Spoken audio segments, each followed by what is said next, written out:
like to see that. Well, that first half of storytelling was amazing, but the second half, you're really in for a treat.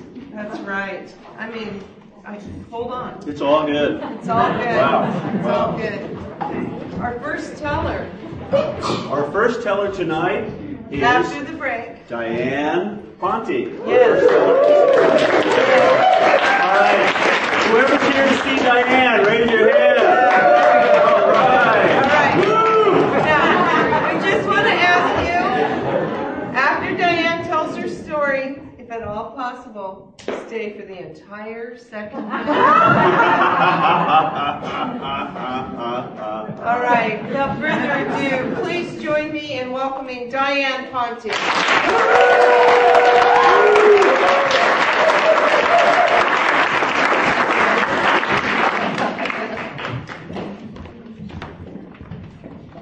Gosh, I didn't know I had so many friends here. You'll know if I'm telling the truth or not. It's dangerous. I received a wedding invitation from the daughter of my oldest friend. And on the RSVP card, she asked for advice on how to have a successful marriage.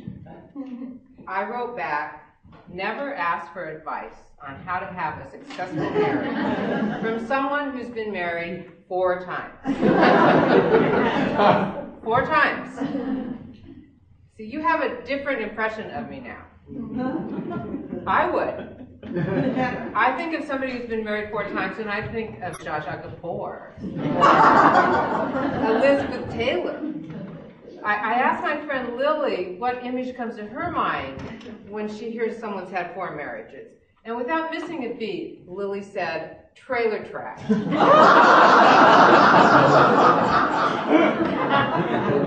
This is from a woman who's been married 4 times. So, I know what you're thinking. I think I know what you're thinking. And that is that this woman, at the very least, owes someone, somewhere, an apology. Bare minimum. It's not right, though. The way we look at multiple marriages is completely wrong. We should not be counting the number of marriages a person has. We should be counting the number of husband years a person has logged.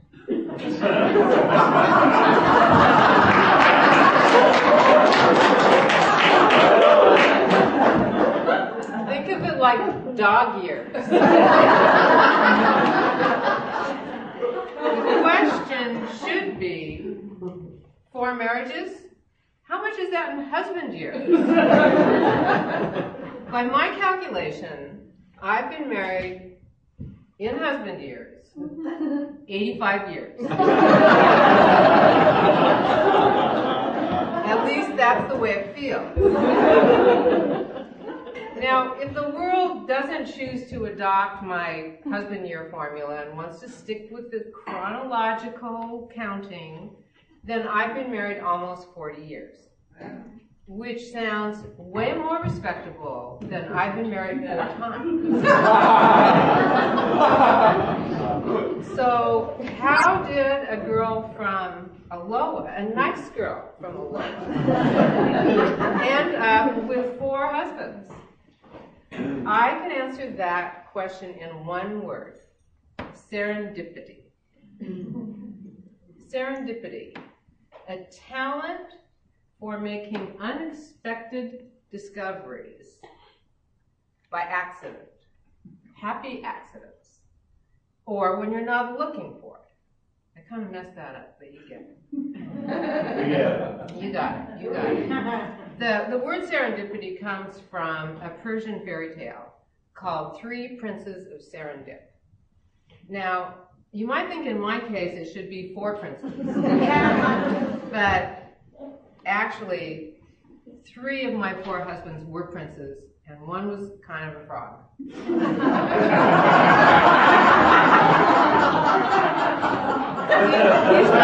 not here tonight.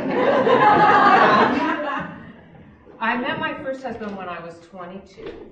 We were both school teachers across the hall from each other, and he asked me to go fishing. And first he volunteered to teach me how to fly cast.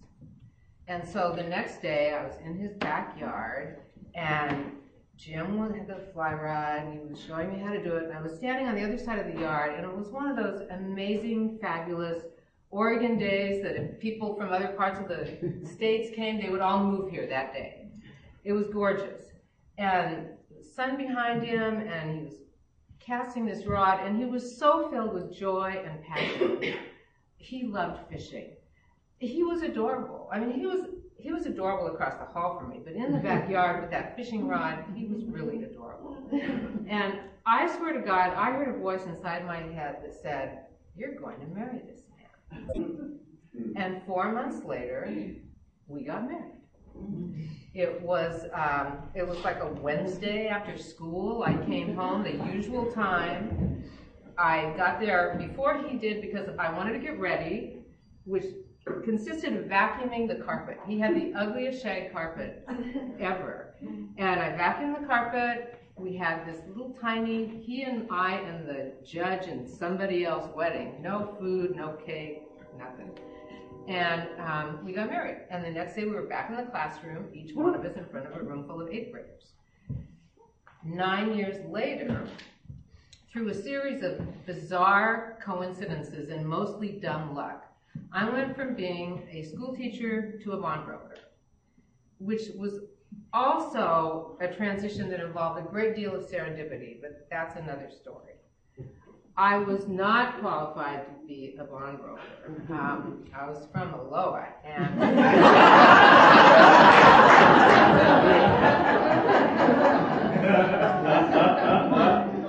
but I passed my Series 7 test, which means you're now qualified to sell stocks, bonds, and my boss said, "I'm going to take you on a business trip. You are ready to meet some clients.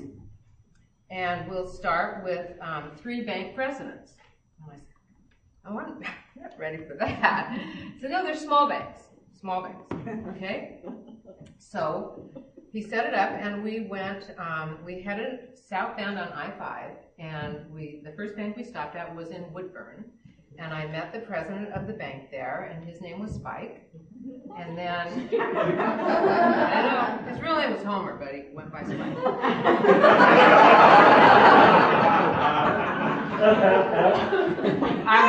We went to the second bank in Salem, where I met the bank president, and his name was Maury. And then on the other side of the town, we went to the third bank, and we met that bank president, and his name was like Edgar or Robert, I can't remember. And on the drive home, I was so excited. I'd had my first business meeting, I had my little business suit on. I had one of those blouses, remember those with the bows? You know? And my boss, Bill, asked me, he said, "How's Jim?" And I paused for a second, and I said, I heard myself say, "I'm lonely." I did not know I was lonely. I did not know I was going to say that. It took me completely by surprise. And 3 years later, after 12 years of marriage and a beautiful daughter, Jim and I got divorced. Well, it wasn't too long after that I got a phone call from that first banker I had met in Woodburn, Spike. And he asked me out, and a year later, we got married. I obviously skipped a little bit in there. But we had another living room wedding, another rental house. This time it was at the beach. And it was in November, and it was a stormy, stormy day. The wind was howling outside. Trees were breaking. The minister was over 2 hours late. I was pacing around. I was so nervous, and it was kind of early, you know. It was like 11 o'clock. I was supposed to be there. You know, we were getting ready before noon. So to calm my nerves, I did the logical thing. I smoked a joint.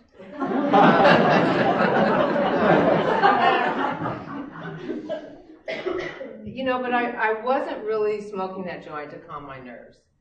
I was trying to shut the voice up inside my head that was screaming, "This is a bad idea." But I didn't listen to the voice, and I got married. And Spike gave me this huge 2-carat diamond ring. And 2 months after we got married, I learned that his bank was failing and that he was facing personal bankruptcy.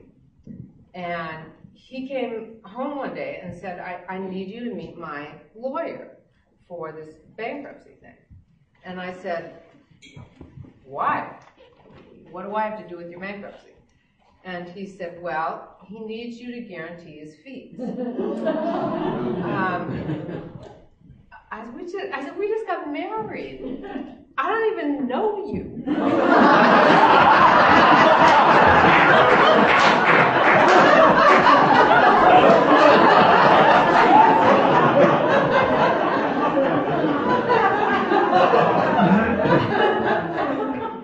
The next day I went with him to the attorney's office. We met the lawyer. He seemed like a nice enough guy. I signed the papers. The bankruptcy went through, except there was some ongoing litigation that Spike had with his former partners that was still hanging out there. And that was that. Well, that marriage lasted 12 years, which was about 11 years too long. The day I moved out, I'll never forget it. I stood in front of this rental house, and it was another one of those everybody wants to move to Oregon days. It was fabulous outside. And I was as happy that day as I had been 24 years ago when I stood in the yard with Jim and I knew I was in love. Only this time I knew I was free. Yeah. And I mean, literally, I stood in front of the house and I went, I'm free. I mean, I don't do this kind of stuff.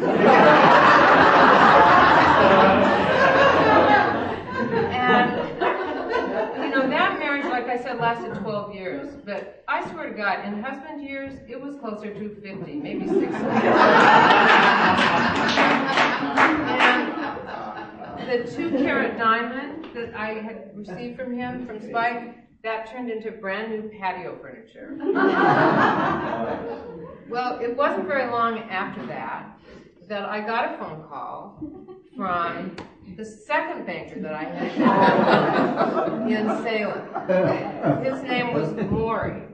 And for the past 12 years, Maury had actually been a very good client and had become a very good friend. And about 2 years before that, he had moved to LA to start another bank. And he was calling to invite me to come to LA for the weekend. And I first thought, whoa, okay, I'm not that stupid. Well, maybe, but you know, I did not see Maury as a romantic prospect at all. He was my client. He was a friend.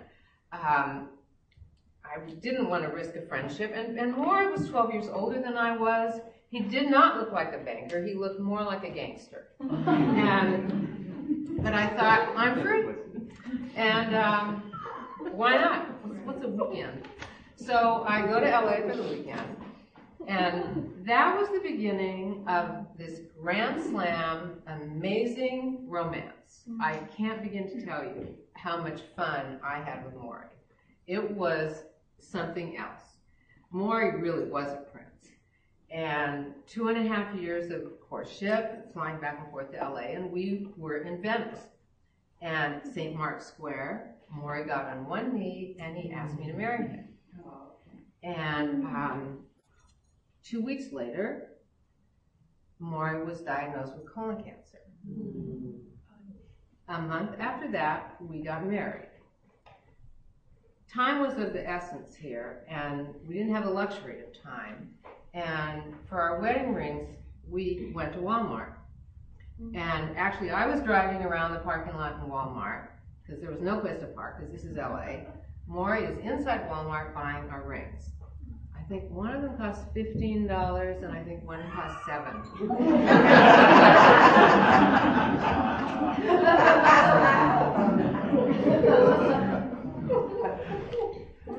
Well, it was another living room wedding.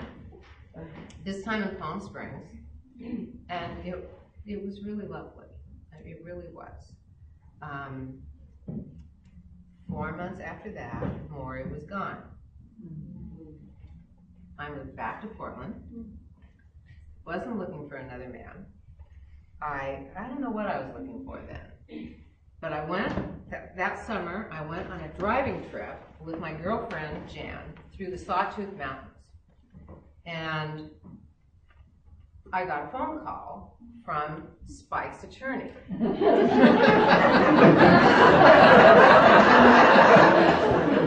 That bankruptcy case, the ongoing litigation from like many years ago, well, we had won the case. The other side had appealed. And the attorney, Ward, was calling to tell me that it was going up for the Court of Appeals, and he wanted to talk to me about the case. And he also expressed his condolences over Maury's death. And I asked him how his wife was, who, by the way, I went to high school with. We were in the same graduating class. And Ward said, well, I'm sorry to say we're getting divorced. And I said, oh, I'm so sorry. And the phone cut out. We're in the mountains. And, I looked up Sawtooth Mountains. It was another one of those magic days. The peaks were like this. And I thought, Ward.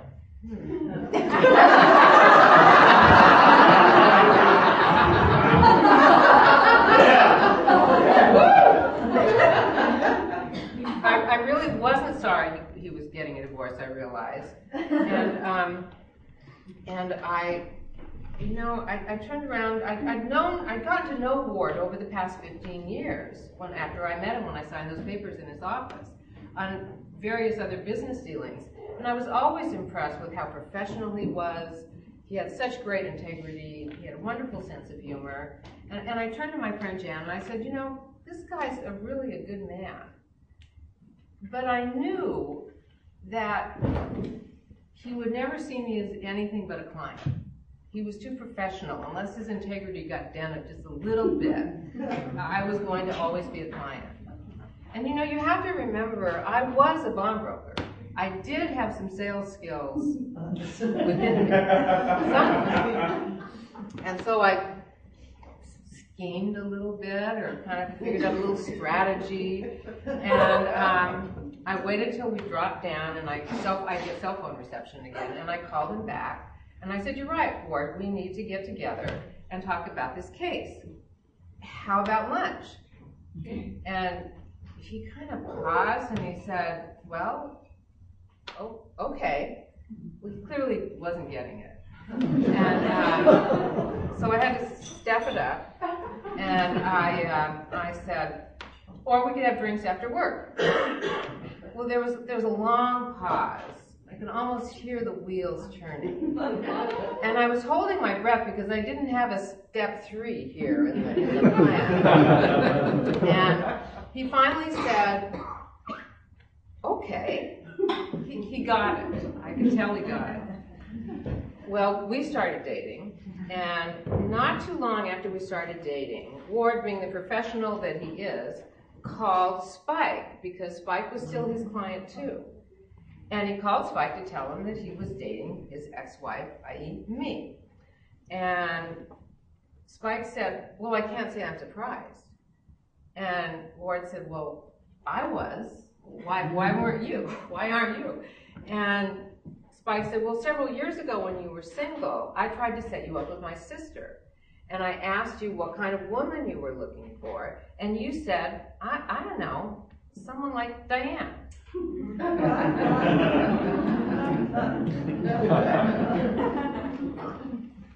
Well, you know what's coming next.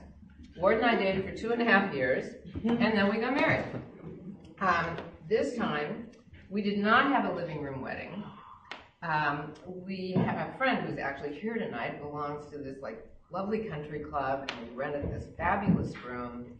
We had a live band, we had a cake, I wore a long white gown, the whole thing. We had custom-made wedding rings. It was a real wedding. And let's see, it has been now, as of last April, we celebrated our 11th wedding anniversary. Yeah. And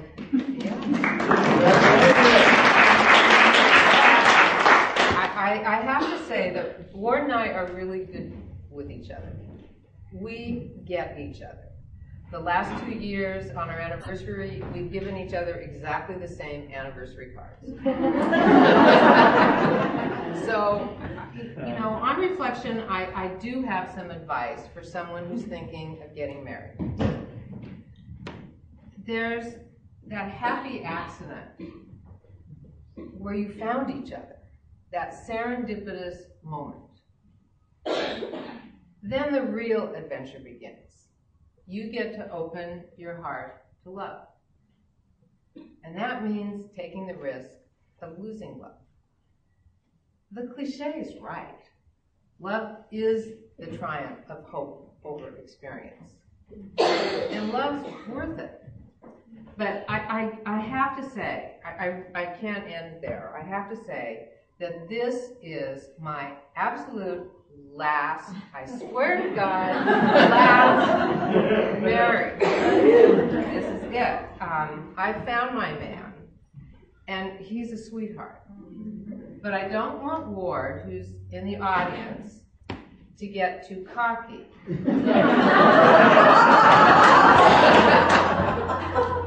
Remember, there's still that unsuspecting banker still out there in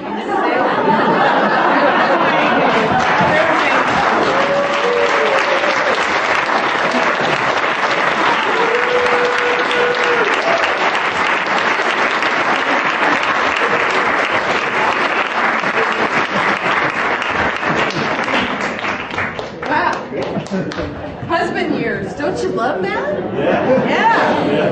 That's perfect. So how long have we been married in husband years? I don't know. Why is he putting me on the spot like this? In actual wedding years, marriage years, we've been married 30 plus years. That's right. Yeah. So how many is that in husband years, Diane? Yeah. 60? Okay, yeah. The first year counts as 10 and... Yeah, but notice she did not yeah. talk about wife years. No. Yeah. Who knows how much that is, yeah. That's right.